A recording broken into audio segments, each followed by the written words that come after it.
देवशयनी एकादशी साल 2024 में 17 जुलाई बुधवार को पड़ने वाली है और यह दिन ऐसे लड़के लड़कियों के लिए बहुत महत्वपूर्ण होता है जिनका विवाह नहीं हो रहा है, शादी नहीं हो रही है।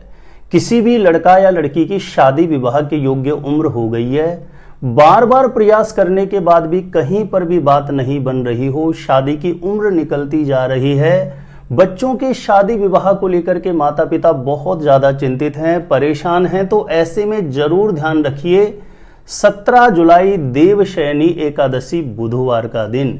इस दिन सायंकाल के समय मां अपने घर में बच्चों के शीघ्र विवाह होने के इस छोटे से चमत्कारी उपाय को अवश्य संपन्न कर दें। मात्र एक ही दिन में देवशयनी एकादशी का जो दिन होता है, इस दिन भूमंडल पर ग्रह नक्षत्र का विशेष प्रभाव होता है। ऐसे में मात्र एक ही दिन में बड़े से बड़े विवाह बंधन को खोला जा सकता है। किसी भी लड़का या लड़की के शादी विवाह में देरी कराने वाले बड़े से बड़े ग्रह दोष को तत्काल नष्ट करके शीघ्र विवाह होने का, जल्दी से जल्दी शादी का रिश्ता पक्का होने का मंगलकारी योग बनाया जा सकता है। 17 जुलाई बुधवार देवशयनी एकादशी के दिन सायंकाल के समय स्नान करके यह उपाय आपको संपन्न करना है। ध्यान रहे, जिस किसी भी लड़का या लड़की का विवाह नहीं हो रहा है वह स्वयं अपने लिए इस उपाय को कर सकते हैं, नहीं तो मां अपने बेटा या बेटी के शीघ्र विवाह के लिए इस दिन सायंकाल के समय इस चमत्कारी उपाय को अवश्य संपन्न कर दे। किस प्रकार से यह उपाय प्रयोग विधि आपको संपन्न करनी है, जानकारी देने से पहले बता दूं, यदि पहले बार आप मेरा वीडियो देख रहे हैं और स्पेशली मैरिज से रिलेटेड बिल्कुल सटीक जानकारियां हमेशा प्राप्त करना चाहते हैं, जैसे आपकी शादी कब, कहां, कैसे होगी, कैसा जीवन साथी मिलेगा और जल्दी से जल्दी शादी का रिश्ता पक्का होने के लिए दूसरे कौन से चमत्कारी उपाय आप कर सकते हैं, तो ऐसी शास्त्र सम्मत जानकारियां हमेशा पाने के लिए आज ही आप जरूर सब्सक्राइब कर लें ज्योतिष गुरुजी यूट्यूब चैनल को। सब्सक्राइब करना आपके लिए बिल्कुल फ्री है, लेकिन सब्सक्राइब करके रखेंगे तो इससे आपको बहुत ज्यादा फायदा मिलेगा। कोई भी मेरा नया वीडियो आएगा सबसे पहले नोटिफिकेशन आपको मिलेगा, आप आसानी से मेरे वीडियो देख सकते हैं, हमेशा आप मेरे साथ जुड़े रह सकते हैं। तो चलिए प्रिय दर्शकों, विषय पर चलते हैं। जब किसी भी लड़का या लड़की की शादी की योग्य उम्र हो गई है, हर एक प्रयास किया जा रहा है, बात नहीं बन रही हो, तो 17 जुलाई बुधवार देवशयनी एकादशी के दिन सायंकाल जो आरती बत्ती का समय होता है, उस समय स्नान करके स्वच्छ धुले हुए वस्त्र धारण कर लें। ध्यान रखें, जिस किसी लड़का लड़की का विवाह नहीं हो रहा वह स्वयं भी अपने लिए कर सकता है, नहीं तो मां अपने बेटा या बेटी के निमित्त इस प्रकार से इस प्रयोग विधि को संपन्न करना है। सायंकाल के समय स्नान करके स्वच्छ धुले हुए वस्त्र धारण करें।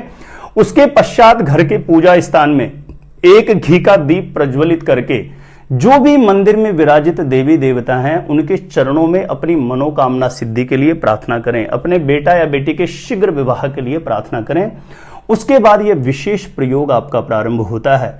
यानी इस उपाय को करने के लिए आपके घर में तुलसी का पौधा होना जरूरी है। यदि जिस घर में तुलसी का पौधा नहीं है तो पहले ही आप देवशयनी एकादशी जैसे 17 जुलाई को है तो उससे पहले ही आप घर में एक तुलसी का पौधा जरूर रखिए। नहीं तो कहीं पर भी कोई मंदिर में यदि तुलसी का पौधा है तो वहां जाकर के आपको करना होगा जिसके घर में तुलसी का पौधा नहीं है। और जिन घर में तुलसी का पौधा है तो उस तुलसी के पौधे के समीप यह प्रयोग आपको संपन्न करना है। आपको करना क्या होगा, घर के पूजा स्थान में दीप प्रज्वलित करके आपने प्रार्थना की, उसके बाद तुलसी के पौधे के समीप आपको बैठना है आसन लेकर के। ध्यान रखें, लड़कियों के शीघ्र विवाह के लिए किया जा रहा है तो पीले रंग का आसन होना चाहिए या किसी भी आसन पर पीले रंग का कपड़ा बिछा के बैठें, और लड़कों के शीघ्र विवाह के लिए किया जा रहा है तो सफेद रंग का आसन हो या किसी भी आसन पर सफेद रंग का कपड़ा बिछा के बैठ जाएं। पूर्व या उत्तर दिशा की तरफ मुख करके बैठ जाएं और सर्वप्रथम श्री लक्ष्मी नारायण भगवान को प्रणाम करके जो भी आपका मनोभाव है, आपके बेटा या बेटी के शीघ्र विवाह के लिए जो कामना है, उसके लिए बारंबार 2-5 मिनट के लिए बिल्कुल ध्यान से, भाव से, समर्पणता से लक्ष्मी नारायण भगवान के चरणों में प्रणाम कर लें, तुलसी महारानी को प्रणाम कर दें और उसके बाद आपको 7 घी के दीप प्रज्वलित करने हैं। ध्यान रखें, मिट्टी के दीपक ले लीजिए, उसमें फूल वाली बत्ती भी लगा सकते हैं या लंबी वाली बत्ती भी लगा सकते हैं। तुलसी के पौधे के समीप 7 आपको घी के दीप प्रज्वलित कर देने हैं। 7 घी के दीप प्रज्वलित करने के बाद आपको जरूरत पड़ेगी एक हल्दी की गांठ की, आपको एक हल्दी की गांठ ले लेनी है। जो साबुत गांठ आती है हल्दी की, सूखी हुई हल्दी की गांठ लेना है, ध्यान रखें। एक हल्दी की गांठ ले लेनी है, उसको सामने अपने किसी पात्र में रख लीजिए।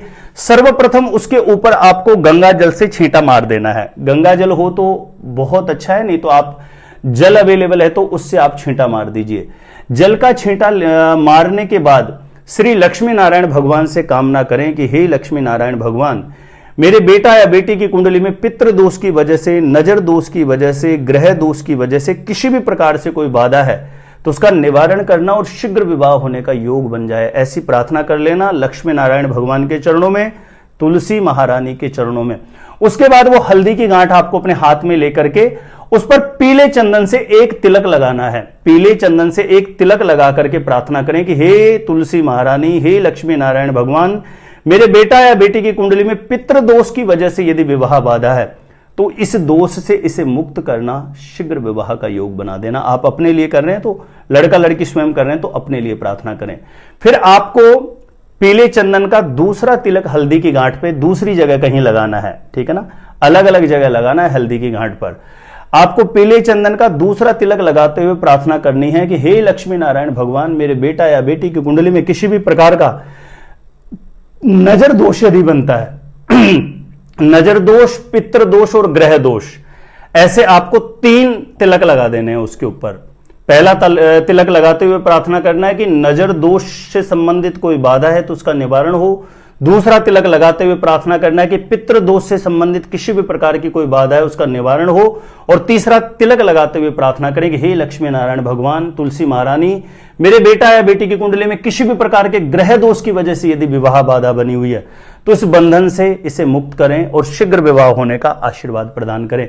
ऐसी भावना करने के बाद उस हल्दी की गांठ के ऊपर आपको कलावा लपेट देना है। जो हाथ में बांधने वाली मोली आती है, कलावा आता है, इसको ऐसे करके आप उस पर 3 बार लपेट दीजिए।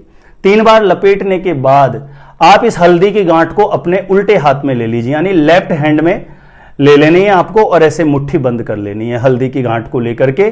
और आप अपने सीधे हाथ से कोई भी माला का प्रयोग कर सकते हैं या हाथों की उंगलियों पे काउंट करके कर सकते हैं, या कोई भी ऐसे जैसे चावल के दाने या कुछ भी सामने रख करके काउंटिंग के लिए आप प्रयोग कर सकते हैं। आपको इस मंत्र को 108 बार बोलना है। ओम नमो भगवते वासुदेवाय, ओम नमो भगवते वासुदेवाय। यह मंत्र 108 बार बोलना है। किसी भी माला के प्रयोग से कर सकते हैं या कोई भी चावल के दाने प्रयोग में ले सकते हैं या हाथों की उंगलियों पर काउंट करके कर लीजिए।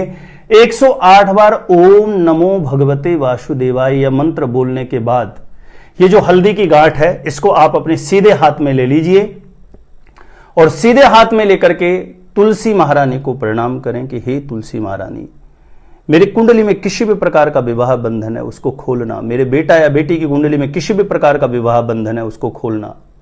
मेरे बेटा या बेटी की कुंडली में नजर दोष, पितृ दोष, किसी भी प्रकार का ग्रह दोष बनता है उससे उसे मुक्त करना। आप अपने लिए कर रहे हैं तो अपने लिए प्रार्थना करें और इस हल्दी की गांठ को जो तुलसी का पौधा है उस गमले के अंदर जो मिट्टी है उसके अंदर आपको दबा देना है। ध्यान रखें, इतना दबा दीजिए तुलसी के पौधे के समीप जो मिट्टी है उसमें कि ये हल्दी की गांठ दिखाई नहीं देनी चाहिए, उसके ऊपर मिट्टी आ जाए। आपको तुलसी के पौधे के गमले में जो मिट्टी है उसमें ये हल्दी की गांठ बिल्कुल दबा देनी है, दिखाई नहीं देनी चाहिए। उसके पश्चात आपको एक अलग से घी का दीप प्रज्वलित कर देना है, यानी 7 घी के दीप तो आपने प्रारंभ में ही प्रज्वलित किए। उसके बाद ये हल्दी की गांठ जो है वो आपने तुलसी के पौधे के समीप मिट्टी में दबा दी। उसके पश्चात एक घी का दीप और आप प्रज्वलित करके लक्ष्मी नारायण भगवान को प्रणाम करें, प्रार्थना करें। और यह आपका पहला दिन होगा, यानी देवशयनी एकादशी 17 जुलाई बुधवार को पहले दिन जब आपने सायंकाल के समय इस प्रकार से कर दिया तो यह विधि आपको एक ही दिन करनी है देवशयनी एकादशी को, लेकिन आने वाले 21 दिन तक सायंकाल के समय एक घी का दीप अवश्य प्रज्वलित करना है तुलसी के पौधे के समीप। रोज पहले दिन जितनी विधि जो नियम मंत्र जाप हैं वो एक ही दिन करने हैं। दूसरे दिन से एक घी का दीप प्रज्वलित करना है ओनली, और घी का दीप प्रज्वलित करके लक्ष्मी नारायण भगवान से, तुलसी महारानी से अपने बेटा या बेटी के शीघ्र विवाह के लिए प्रार्थना कर लें। यानी देवशयनी एकादशी पहला दिन होगा और आने वाले 20 दिन आपको घी का दीप और प्रज्वलित करना है। तो ऐसे कुल मिला के 21 दिन का यह विधान हो जाएगा। तो प्रिय दर्शकों, पूर्ण भाव से, श्रद्धा से, समर्पणता से यदि देवशयनी एकादशी सायंकाल का जो ये 17 जुलाई बुधवार का जो चमत्कारी प्रयोग है, यदि पूर्ण समर्पणता से संपन्न किया जाएगा तो निश्चित रूपेण विवाह बंधन खुल जाएगा। शीघ्र विवाह का अवश्य योग बनेगा। मन के अनुरूप विवाह के लिए बहुत अच्छे प्रस्ताव आना अवश्य प्रारंभ हो जाएगा। मेरा एक छोटा सा निवेदन है, प्लीज इस वीडियो को 17 जुलाई बुधवार देवशयनी एकादशी से पहले ये वीडियो ज्यादा से ज्यादा लोगों तक पहुंच जाए। तो आप इस वीडियो को प्लीज शेयर जरूर करिए। शेयर करने में आपका कुछ नहीं जाता, आपके लिए बिल्कुल फ्री होता है। ज्यादा से ज्यादा लोगों तक शेयर जरूर कर दीजिए। और जिन लोगों ने सब्सक्राइब नहीं किया है, सब्सक्राइब जरूर करके रखें। और मेरे द्वारा आप अपने बेटा या बेटी की जन्म कुंडली का साइंटिफिक सटीक ज्योतिषीय विश्लेषण करवाना चाहते हैं तो जो स्क्रीन पर नंबर दिया गया है, आप यहां पर मुझे संपर्क कर सकते हैं, कांटेक्ट कर सकते हैं। और अपने आप से खुद से जानना चाहते हैं शादी कब, कहां, कैसे होगी, कैसा जीवन साथी मिलेगा, तो इस वीडियो को देखने के बाद एक बार ज्योतिष गुरुजी यूट्यूब चैनल की प्लेलिस्ट जाके जरूर चेक करें। वहां से लाखों लोग लाभान्वित हो चुके हैं, आपको भी निश्चित रूपेण लाभ प्राप्त होगा। तो आज के लिए इतना ही था। देखते रहिएगा आप हमारा ज्योतिष गुरुजी यूट्यूब चैनल।